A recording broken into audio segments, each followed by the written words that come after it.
મોટા ભાઈ મોરબી જવું. મોરબી જવું ભાઈ ને યારી લે જગ્યા આવી જાય. કેટલું ભાડું લેવું? કહી દે તારી રીતે ઊભી રાખી એને. આવી જાવ ને. કેટલું ભાડું હાલે? 50-60 રૂપિયા. હા તો આપી દે ને તમારે જે ઠીક લાગે.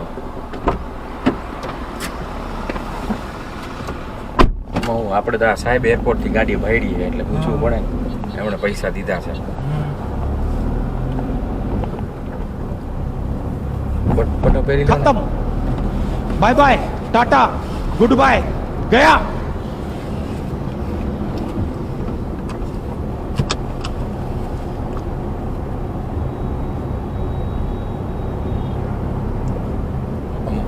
યાર્ડમાં કામ કરતા લાગો. ના મારે મેટ્રોળા દુકાને.